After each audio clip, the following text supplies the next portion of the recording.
Dream 11 IPL 2020 का पहला मुकाबला भारतीयों की जंग थी और जो भीष्म पितामह जिनको माना जाता है उनकी टीम ने 5-0 से 6-0 नहीं होने दिया। अगर हम रीसेंट मुकाबलों की बात करें पिछले 5 मैचों में मुंबई ने सीएसके को हराया लेकिन नंबर 6 नहीं होने दिया और 5 के बाद छठा विकेट भी नहीं गिरने दिया। और हम भी यहाँ पर T20 टाइम ऑफ पर 5 से ज्यादा पॉइंट्स का हम जिक्र नहीं करेंगे। हमारे दो एक्सपर्ट थोड़े fire and ice personality, Gautam Gambhir very fiery the straight talker और आकाश चोपड़ा ठंडे दिमाग से बात करने वाले। Gentleman, straight away first point, Faf du Plessis और राइडू की धाकड़ साझेदारी। 2 विकेट 6 रनों पर गिर चुकी थी, उसके बाद 115 रनों की पार्टनरशिप। अंबाती राइडू ने आज थोड़ी 3D वाली पारी नहीं खेली जिसमें दिलेरी, दमखम और धैर्य, एक रिस्क फ्री इनिंग्स। आपको लगता है कि नंबर 3 का ऑडिशन अब बंद हो चुका है आकाश? नहीं, आपकी बात बिल्कुल ठीक है, पर गंभीर बहुत शांत स्वभाव के हैं। आपने गलत बोला उनके बारे में, मुझे ऐसा लगता है। और वैसे ही शांत स्वभाव के अंबती रायडू भी हैं। और बिल्कुल ठीक कहा आपने जो कहा कि सेलेक्टर्स के लिए भी एक थोड़ा सा रिमाइंडर था। उनकी अगर पारियां देखें तो काफी पारियों पहले भी खेल चुके हैं, पहली बार नहीं कि उन्हें रन्स बनाए। लेकिन जिस क्वालिटी की बैटिंग हमें देखने को मिली, जिस तरह से दबाव में थी चेन्नई सुपर किंग्स, और अगर कहीं विकेट एकादा गिर जाता, क्योंकि थोड़े एक्स्ट्रॉर्डिनरी टाइम से किसी ने भी ज्यादा क्रिकेट खेली नहीं है, तो जिसके पास फॉर्म है, जो अंदर है, उसके लिए इंपॉर्टेंट था कि उस इनिंग्स को बहुत लंबी बना दे। और वो काम उन्होंने किया और बता दिया है कि one dimensional player can also actually do enough job if अगर वो काम जो एक डायमेंशन जो उनकी अगर वो डायमेंशन अच्छी हो तो। I was totally impressed with the quality of his knock. बहुत अच्छा खेले अंबती रायडू। गौतम, आज एक और बार साबित हो गई कि 32 डिग्री टेम्परेचर जो अबू धाबी में शाम को था, उस टेम्परेचर पे बर्फ पिघलती नहीं है। टिपिकल सीएसके ठंडे दिमाग वाला चेस था, wasn't it? आई थिंक आपको अंबती रायडू और फाफ डु प्लेसिस को बहुत क्रेडिट देना पड़ेगा, स्पेशली अंबती रायडू को। अगर फाफ डु प्लेसिस उस तरीके की नहीं खेल पाए, वो इसलिए खेल पाए क्योंकि अंबती रायडू ने जिस तरीके की नहीं खेली। और मैंने बहुत कम ऐसे बल्लेबाजों को देखा है जिस तरीके से उन्होंने जसप्रीत बुमराह को डोमिनेट किया। वर्ल्ड क्रिकेट में भी बहुत ज्यादा ऐसे बैट्समैन है नहीं जिन्होंने जसप्रीत बुमराह को ऐसे T20 फॉर्मेट में डोमिनेट किया। स्पेशली फ्री हिट पे वो जो 6 रन लगाया था ना, इतना आसान नहीं है फ्री हिट पे भी जसप्रीत बुमराह के खिलाफ। तो मुझे लगता है अंबती रायडू ने probably one of the best innings I've seen। हमारे एजेंडा में पॉइंट नंबर 2, धोनी कैप्टनसी। जिस तरह से उन्होंने अपने बॉलर्स रोटेट किए और करण को अप द ऑर्डर भेजा। सबसे पहले गेंदबाजी की बात, 4 ओवरों में मुंबई 45 बिना किसी नुकसान के, और सडनली पीयूष चावला 5वां ओवर। क्लियरली धोनी का दिमाग अलग लेवल पे ऑपरेट करता है। पीयूष चावला नई गेंद से एक्चुअली गेंदबाजी करते हैं और ये गौतम की कप्तानी में भी की है उन्होंने। स्पोकन टू पीयूष ऑल्सो, और वो क्रेडिट देते हैं गौतम को कि उन्होंने मुझे बहुत कॉन्फिडेंस दिया कि नई गेंद से, हालांकि लोग लेग स्पिनर को नहीं करवाते, पर मैं करता हूं और मैं अच्छी भी कर पाता हूं। तो he is a different kind of leg spinner. और कई बार ना आपका हाथ भी टाइट होते हैं। 4 ओवर्स में 40 बन जाए तो फिर you have to try different things. उसमें आपने 2-3 बॉलर्स ऑलरेडी ट्राई कर चुके थे, तो आई थिंक वहां थोड़ा सा his hand was rather it was open in front of everyone कि कुछ तो अलग आप करोगे। एंड पीयूष चावला ने ये बात जरूर हम सबको बता दी है कि देखिए मोबाइल का जमाना होगा, हो सकता है लोग वो जो मिलेनियल्स है वो टैबलेट और मोबाइल पे रहते हैं, लेकिन पीसी अभी भी चल रहा है। वो पीसी पहले भी चलता था, पीसी आज भी चलता है, पीसी कल भी चलता रहेगा। टीम सिर्फ बदली है, परफॉर्मेंस नहीं। केकेआर के लिए भी बहुत अच्छा किया था and I was very surprised जब केकेआर ने उनको जाने दिया। KKR loss is CSK gain loss, right. और एमएस धोनी के लिए बतौर सीएसके कैप्टन ये 100वीं जीत है। मुझे लगता है बड़ी शुभ शुरुआत हुई है।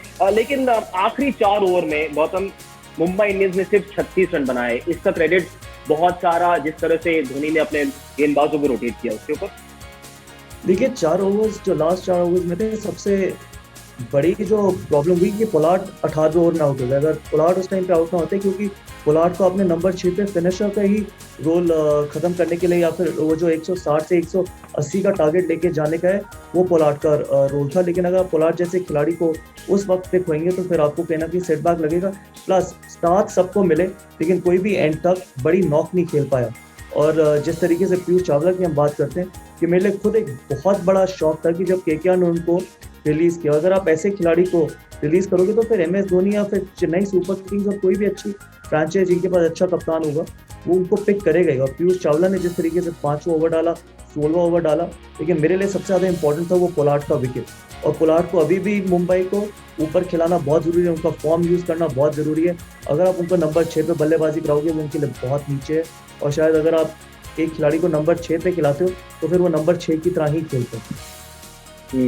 लेकिन दूसरी ओर जहां तक बैटिंग ऑर्डर का सवाल है, धोनी ने सैम करन को चौंका दिया। उनको खुद को आइडिया नहीं था कि वो बल्लेबाजी करने जाने वाले हैं। तैयार नहीं थे या थे शायद, लेकिन काम किया उन्होंने। क्रेडिट टू धोनी के इस तरह के पत्ते वो खेल जाते हैं आकाश। I was surprised. देखिए जब पीछे मुड़ के देखे तो रास्ता हमेशा साफ नजर आता है, तो फिर दैट्स परफेक्ट विजन। पर यही बार बार वो काम होता है जब वो बैटिंग करने के लिए उन्होंने जडेजा को भेजा, मैंने कहा ठीक है इट्स फाइन, क्योंकि लेफ्ट हैंडेड बैट्समैन को आप भेज रहे हो, you are taking a chance. Jadeja का पिछला फॉर्म बहुत अच्छा है, but then when Jadeja got out I thought it was Dhoni's time to come. Of course Sam Curran अभी इंटरनेशनल क्रिकेट खेल कर आ रहे हैं and all of that, left hander again, पर आखिरी के 2-3 ओवर बचे हों तो फिर left hand right hand combination I think is slightly overrated. Dhoni का अगर वहां पे डगआउट में मौजूद है तो आप धोनी को वहां जाते हुए देखना चाहते हैं, but then in the end एक लेसन है, वो हमारे वो गौरव सुंदररामन ने एक्चुअली ट्वीट भी किया कि when Dhoni takes a decision, फिर कैपिटल लेटर्स में बिलीव, कि उन्होंने ठीक ही किया है, क्योंकि अंत में वही हुआ। क्योंकि आप पलट के कुछ भी कहते रहो कि धोनी को आना चाहिए था, और मैच तो धोनी ने मतलब एक रन भी नहीं बनाया और मैच फिर भी जीत गए। सैम करन को ऊपर भेजा, एक छक्का एक चौका, that's it, game over.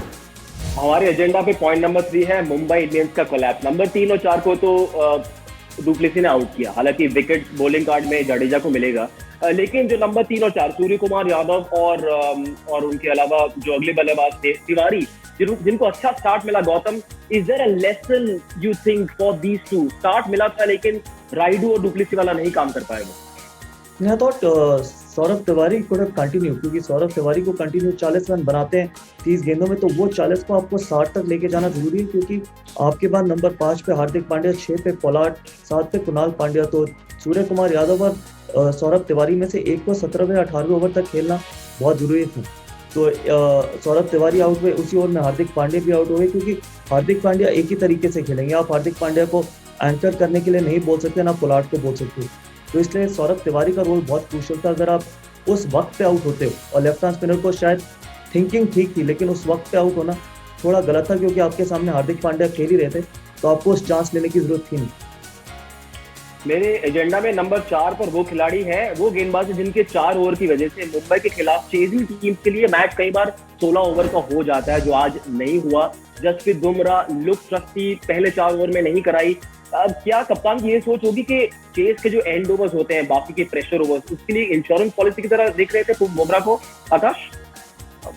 Yes, आज हमने उसको एक कहना इंडियन बैट्समैन ने सामने पिटाई करते हुए बहुत दिनों बाद देखा, लेकिन अगर 2020 की बात करें, चाहे वो कोविड के पहले की बात थी, चाहे वो न्यूजीलैंड का दौरा था, चाहे वो लास्ट ओवर केन विलियमसन था, या फिर वो रॉस टेलर का छक्का था, the fact is that injury के बाद जब से वापस आए हैं Jasprit Bumrah, he has not looked the same bowler, it is a fact. अब वो बेशक वो बीच में इंजरी है, बीच में बहुत बड़ा ले ऑफ है, he may actually come to the fore and impress everyone, लेकिन मुझे लग रहा है कि ये थोड़ी सी समस्या हो सकती है अगर बुमराह के वो जो यॉर्कर अगर ठिकाने पे ना गिरे, वो जो बाउंसर उन्होंने डाली नहीं है, वो सरप्राइज।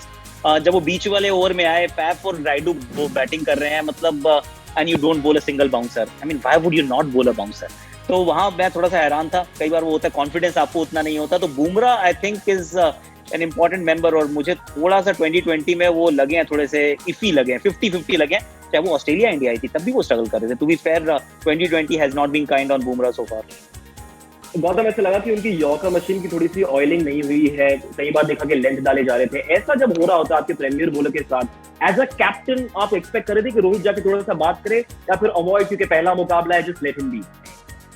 देखिए, आपको थोड़ा उनको इजी ओवर्स डलवाने बहुत जरूरी है। आप उनको छठा ओवर डलवाते हैं, फिर आप उनको स्लॉग ओवर्स में डलवाते हैं। देखिए, Jasprit Bumrah is also human, उनके भी खराब दिन होंगे।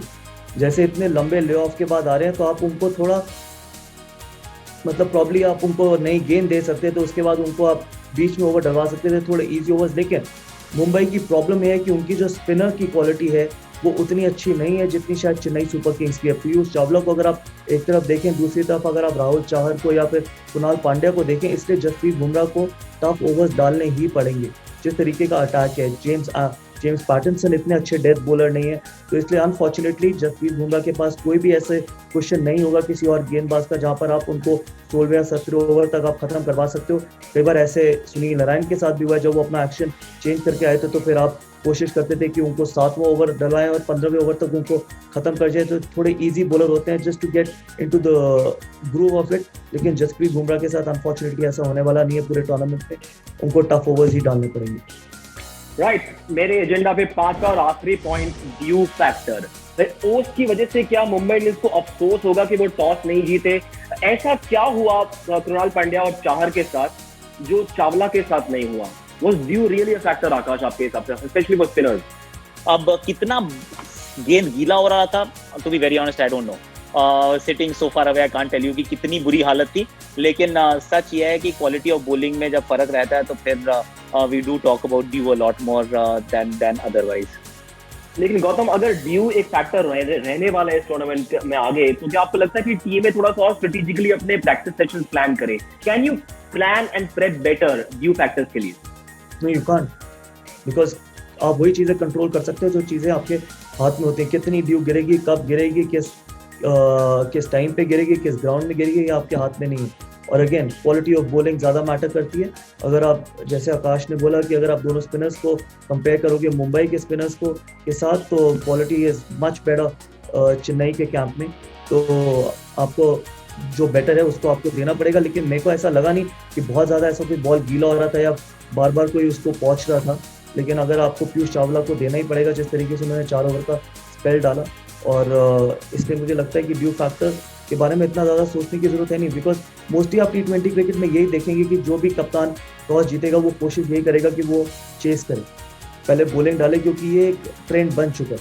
लेकिन ड्यू किन ग्राउंड्स में आएगी वो आप कंट्रोल नहीं कर सकते। Right, thank you so much the Delhi boys, Gautam गंभीर, आकाश चोपड़ा। बड़ा मजा आया T20 टाइम आउट रिव्यू। फटाफट हमने मैच की सारी मेन पॉइंट्स डिस्कस कर ली। मुंबई अपना अगला मुकाबला खेलेंगे इसी वेन्यू पर 23 तारीख को KKR के खिलाफ, और CSK के लिए अगला मुकाबला होगा शारजाह में राजस्थान रॉयल्स के खिलाफ ऑन द 22nd। लेकिन ये ESPN Crick Info पर रोज प्रीव्यू, रिव्यूज और बहुत सारी और चीजों का सिलसिला जारी रहेगा। For now, thank you very much gentleman.